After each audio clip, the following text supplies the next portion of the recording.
Hi, Hi. everybody. It's Christine and Sonia here with Carline Ketchup. Today's question that we have is, what's the deal with H-1B visas? Um, is it a big enough issue to tackle? How can we better understand it?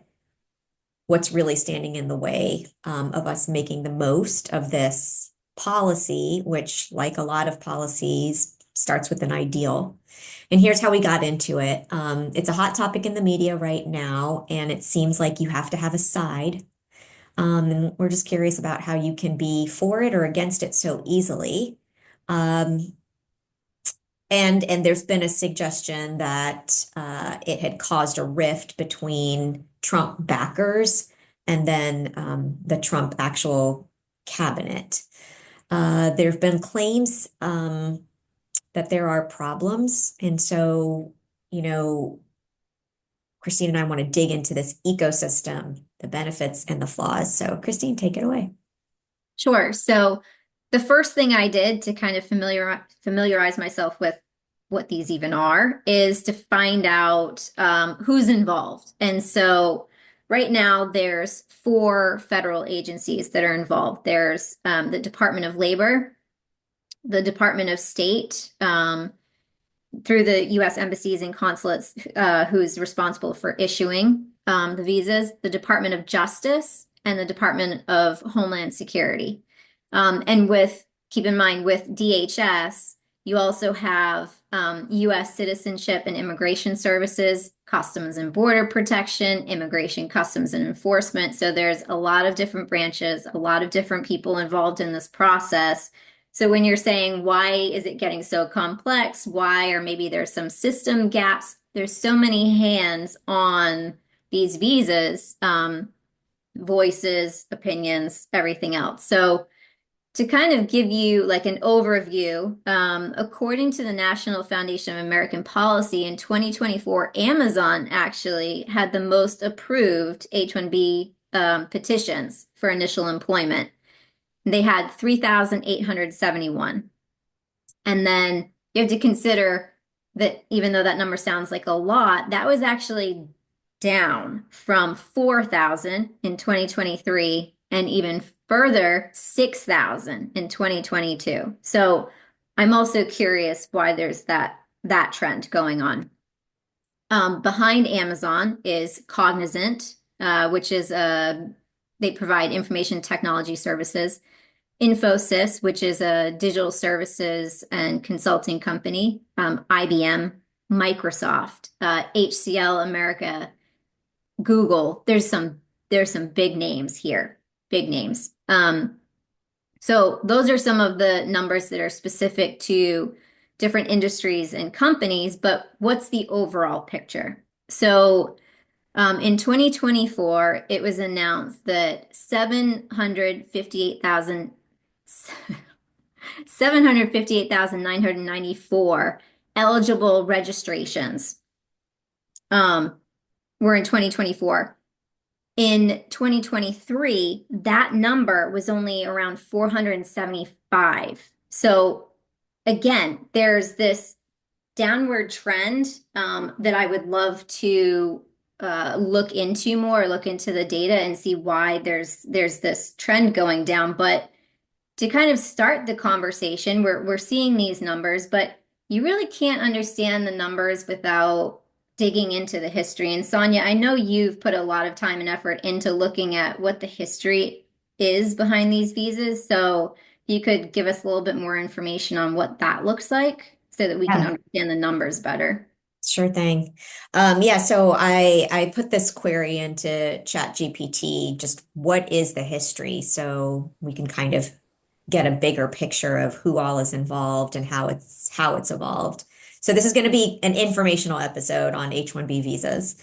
Um, the H-1B visa program was established as part of the Immigration and Nationality Act of 1952. So it goes back pretty far, but clearly has had significant revisions to it over subsequent decades. And particularly, a lot of us commonly kind of think about it now as aligning with STEM needs, the need of workers in science, technology, engineering, and math.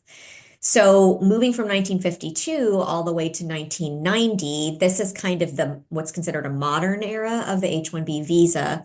So the Immigration Act of 1990 formalized that visa, allowing U.S. employers to hire foreign workers with advanced knowledge that was needed. And the initial cap was set at 65,000 visas annually. We'll come back to that number. Then in 1998 and 2000, there was an expansion through the American Competitiveness and Workforce Improvement Act of 1998, and it raised the cap temporarily to address the upcoming, or at that point, tech boom. And then the American Competitiveness Act in 2000, it added on 21st Century Act, raised the cap further and added exemptions for workers at universities and research institutions. Again, tech was still booming. Post boom, according to ChatGPT, they're calling, post boom the dot-com bust.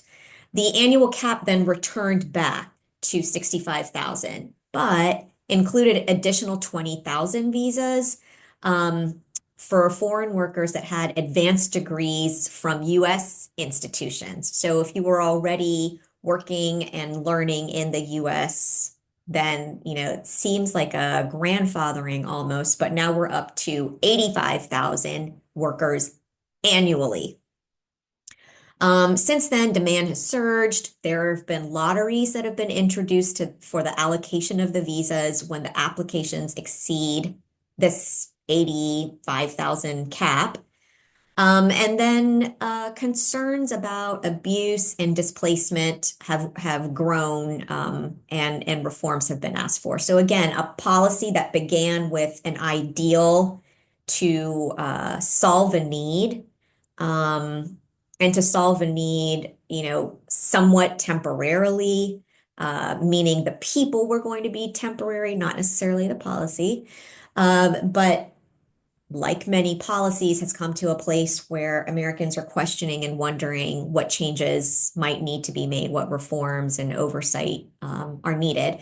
And so where we are now, both Trump and Biden administrations have introduced changes to these policies, prioritizing higher wages and prioritizing American workers. And so the reforms that have been proposed lately have been aimed to curb the misuse by companies outsourcing jobs overseas, and producing more fairness in how the visas are allocated. So that is the highlight of the evolution and the history of the visa. So here are the overall benefits of these visas. Number one, economic growth, because the visa workers contribute to innovation and productivity. That was the original intention, bringing in workers to help with American innovation where we didn't have adequate supply, or adequate supply with that kind of knowledge and skill.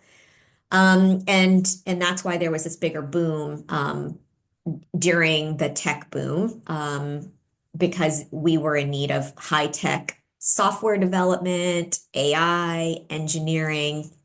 And that's really where the term STEM started to come into our everyday vernacular with education. So major benefits, economic growth, talent attraction. So we were attracting top talent to the United States from a global platform. I mean, think about even in war times, this is something that America does to innovate, to get a job done.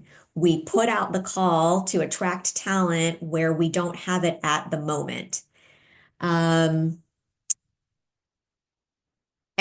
another benefit, academic and research advancements. So not just the top talent coming into industry and private industry, but also going straight to universities and research institutions that are driving changes on a larger scale, and getting into our education and workforce system. And so that's why it's expanded to an advancement of science and medicine and technology in that medicine and science space. So there has been also a little bit of global networking, creating more linkages across global businesses. So there have been some major benefits that have ideal aligned with the ideals of the creation of this policy and the subsequent evolution of it.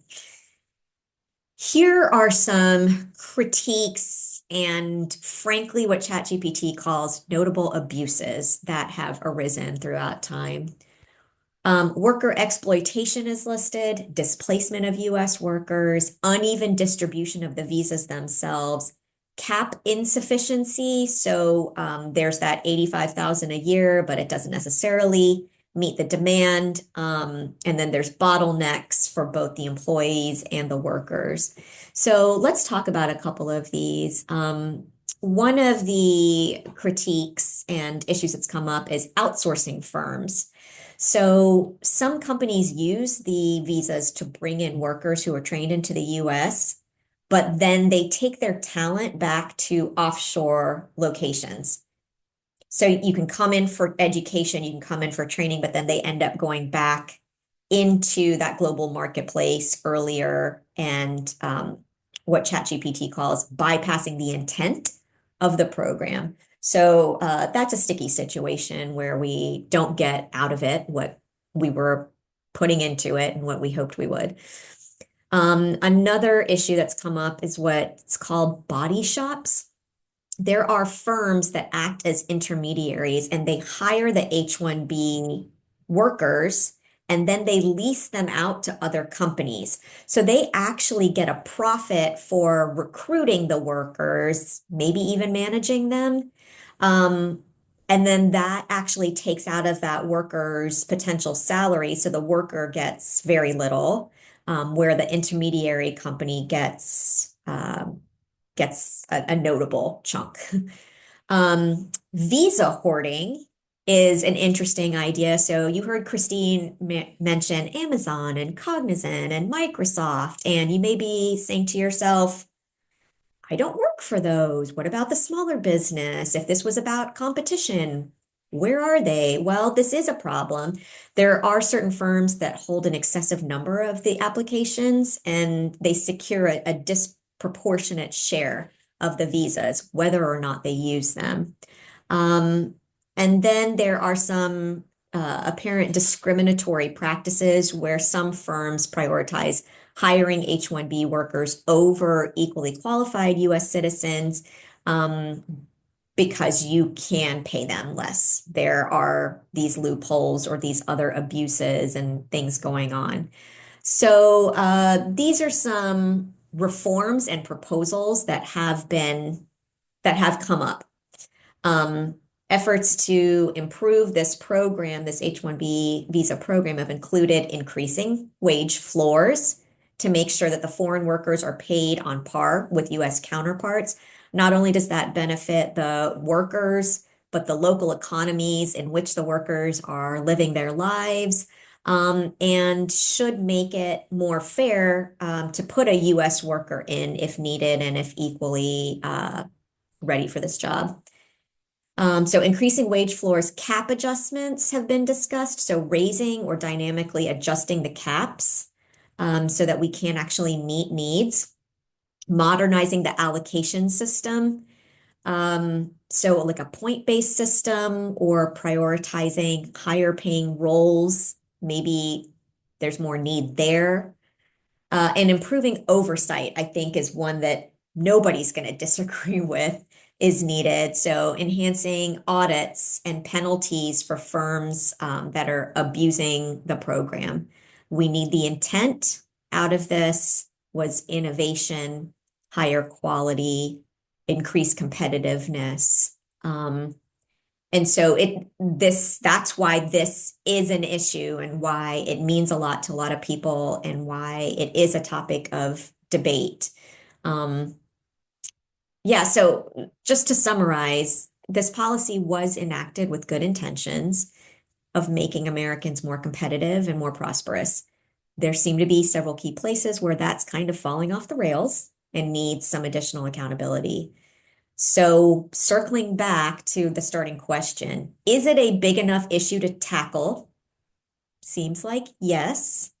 And what's really standing in the way of us making the most of the policy ideal?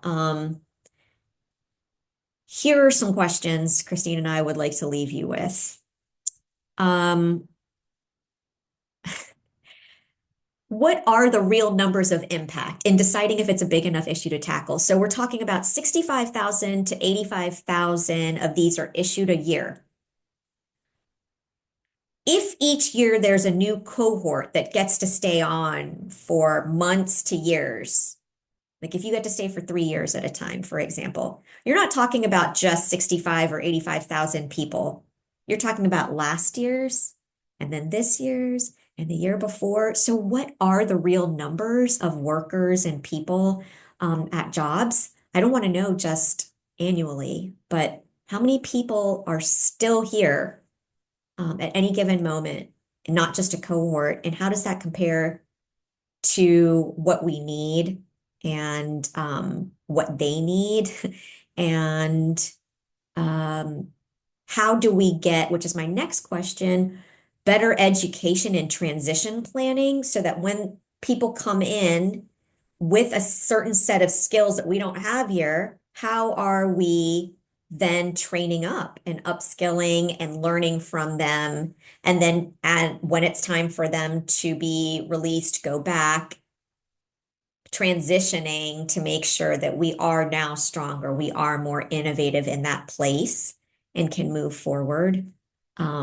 I didn't see anything in the short blurb that I looked up on ChatGPT about that being part of the reforms or proposals, increasing wage floors, cap adjustments, modernizing allocation, improving oversight.